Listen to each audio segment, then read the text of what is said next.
All right, so I'm at Fullerton College. Believe it or not, I hurt my knee. I hyperextended it maybe early July. Yeah, late June, early July.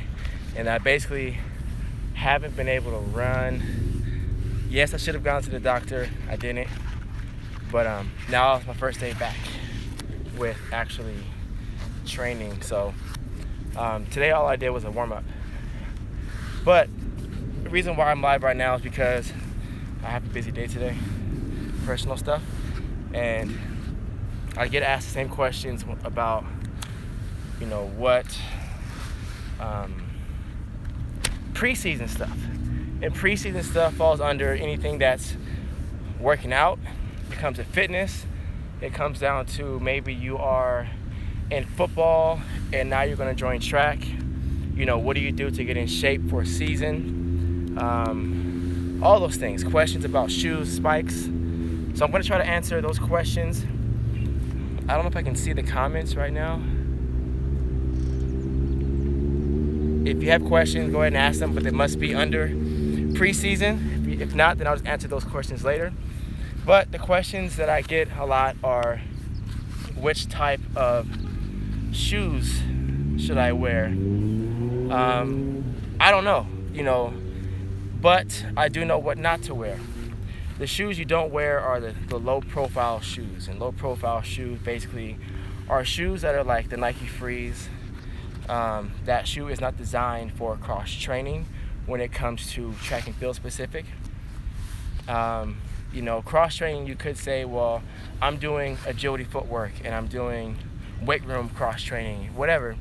That stuff works, but when you're on the track and you're literally on the physical track or on the grass, you need shoes that are going to be more supportive and shoes that are going to support you in your movements and minimize the total amount of impact.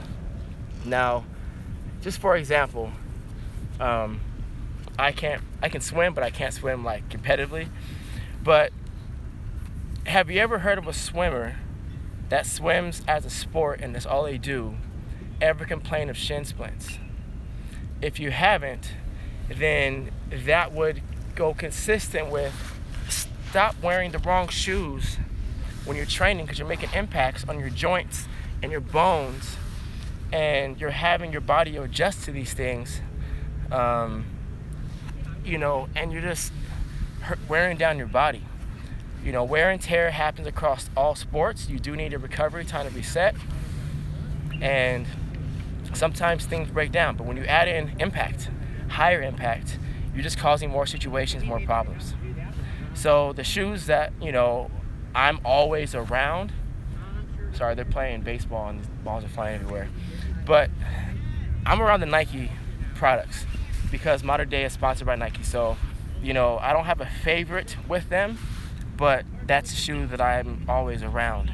And the Nike Pegasus, to me, are the best all-around shoe. They're durable. I tried out all the other versions of their running/cross-training shoe, and it's just the most responsive that allows you to run successfully, but also has responsiveness when it comes to impact, and they last longer.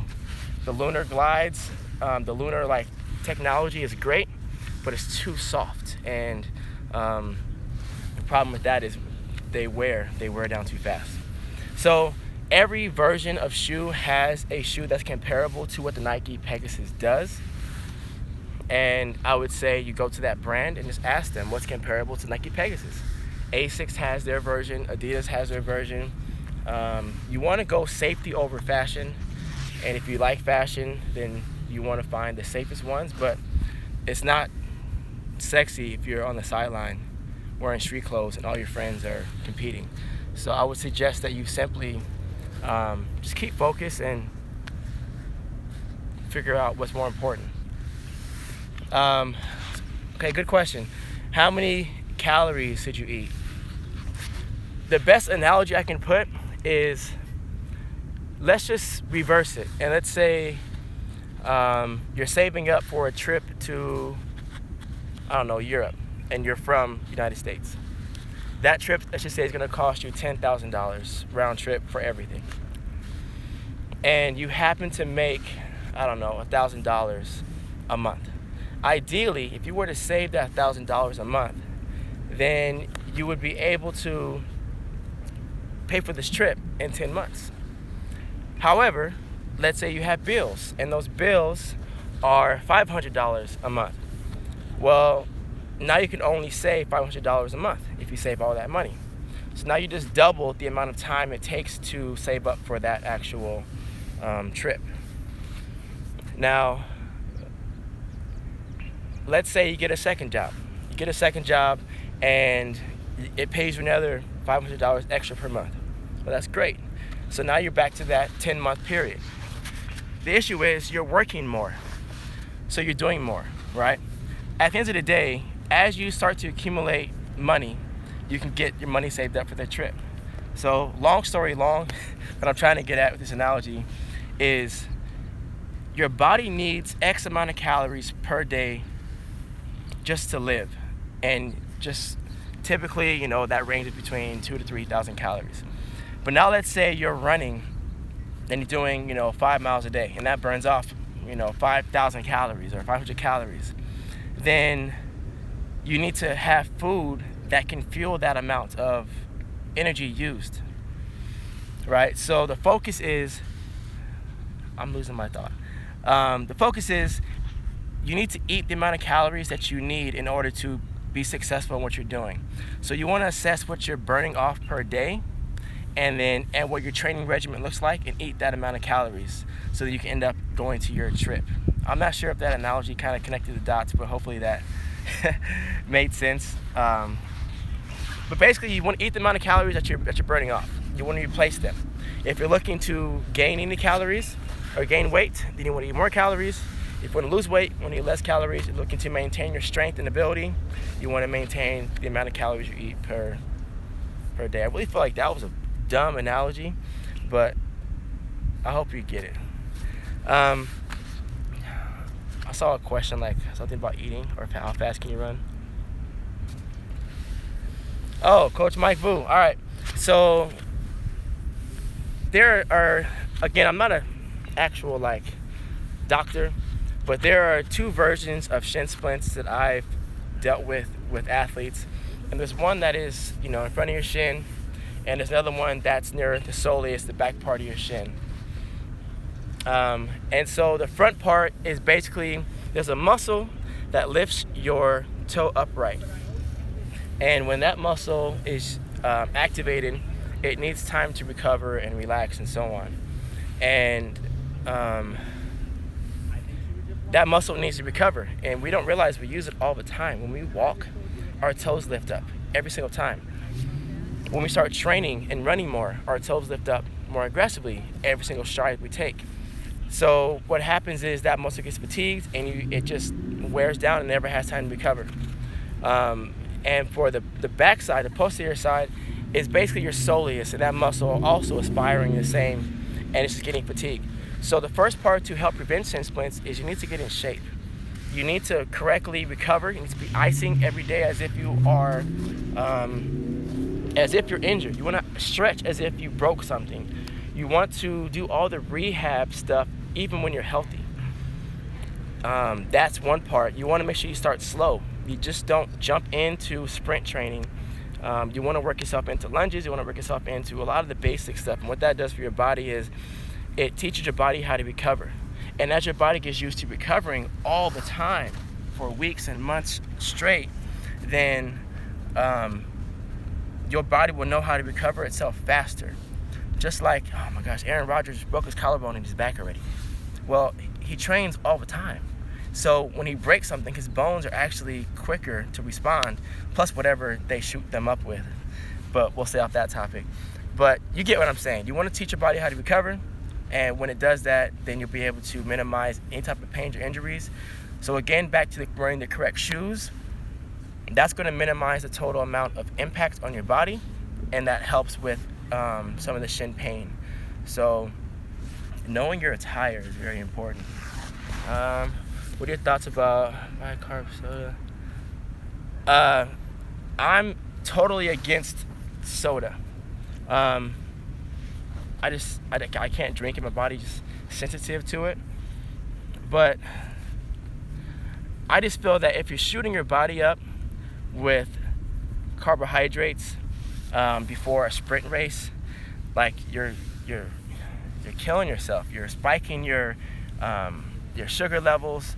You know, one time I decided to have 2 cans of Red Bull at CIF finals when I was in high school. And back then the Red Bulls were this big. They were literally like a shot glass. And I had 2 of those, and even on the can it said don't consume 2 within 45 minutes. I basically had an asthma attack.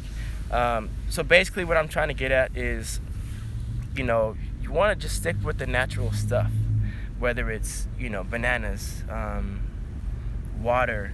If you're gonna have Gatorade, you know, that's the same thing as sugar. So, you know, just be smart about it. I would suggest Janelle Maglione. She's an athlete of mine. She is going to school to be a nutritionist, and she's going to go into the health and fitness and sports world. So I would suggest asking her those questions. I don't have a plug for her, but it's Food by Jan.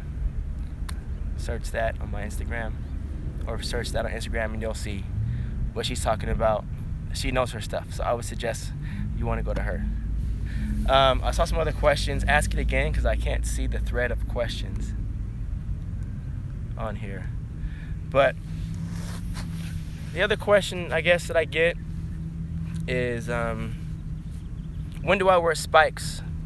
And the thing is the same concept with teaching the body how to recover.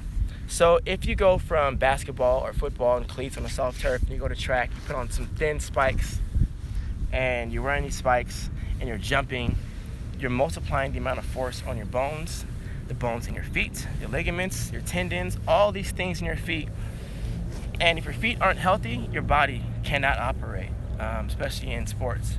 So you wear spikes, for me, when you're competing. So even at practice for our season, we do 90% of our actual jumps in flats.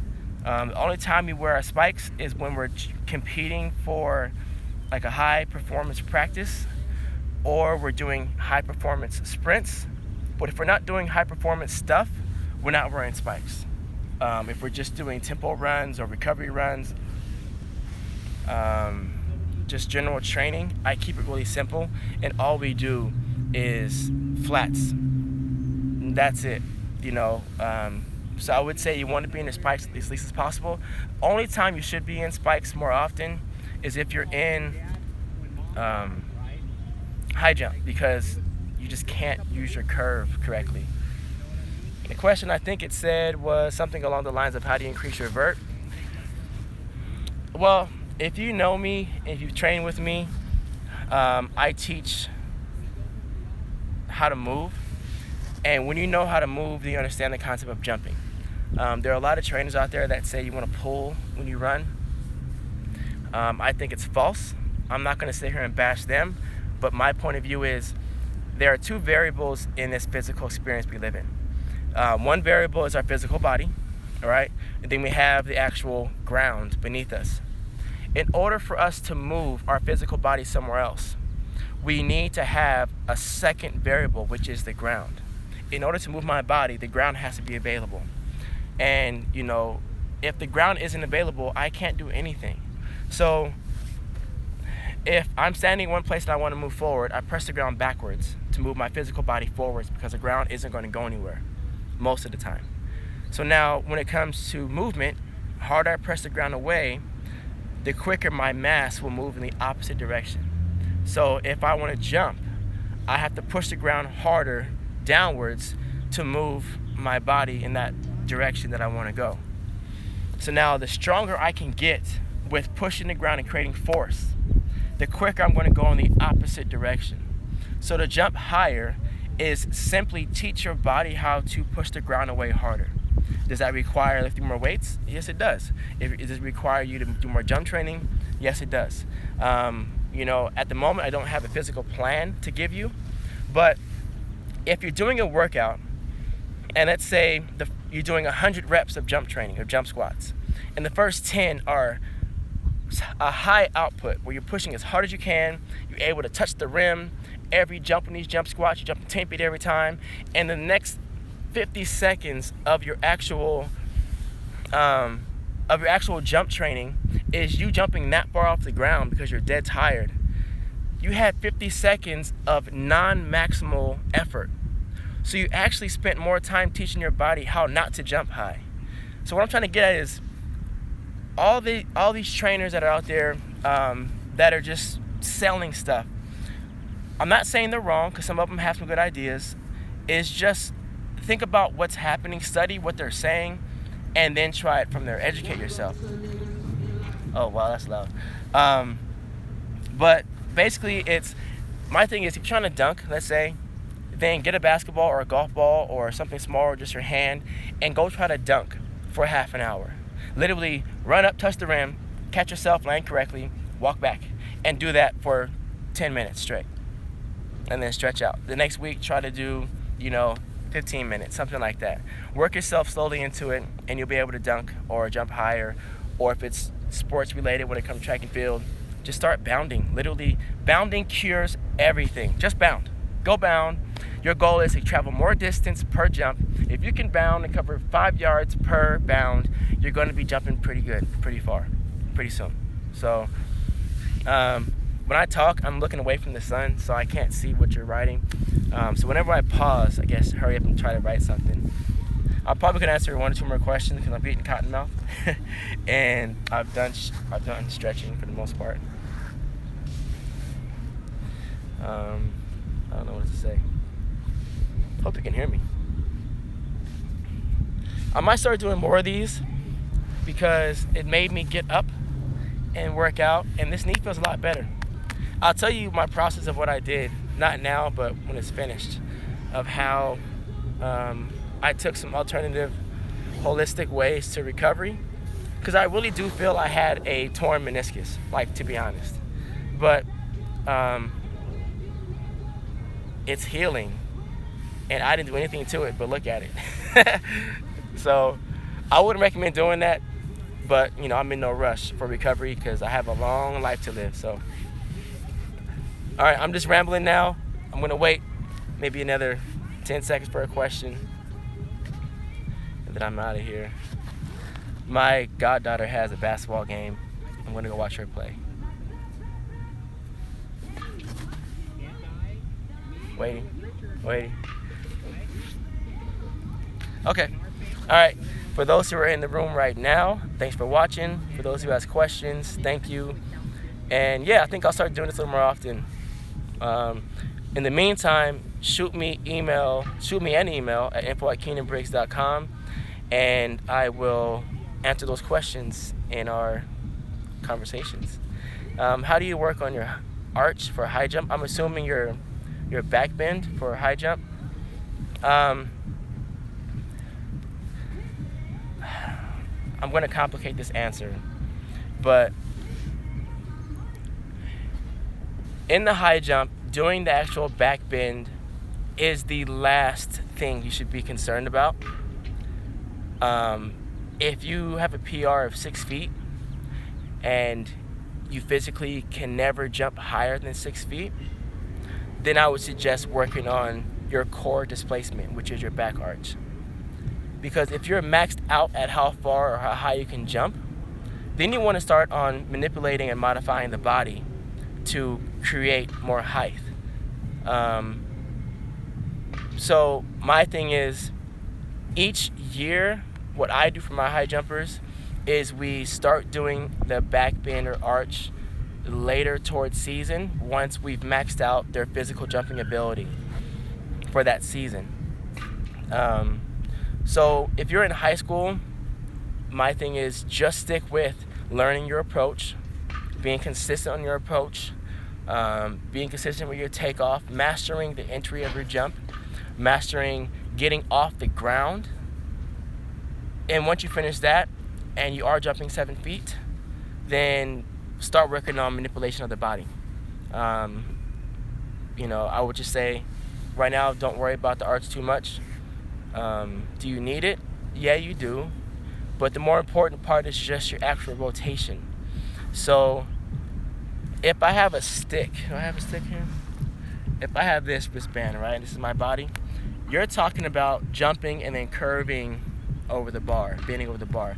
If I just have this stick and I just literally just rotate this stick, it's still over this middle point. It's still over it without having to bend. So you don't have to arch your back for anything. It's just when you cannot get any higher when you start to manipulate your body. So just keep pushing the ground away, keep jumping, work on your approach. Paper flowers, I don't know. I think this is spam. There was a question I just saw, I'm not sure what it was. But you guys, I gotta go. So send emails to info@KeinanBriggs.com and I'll answer your questions as soon as possible.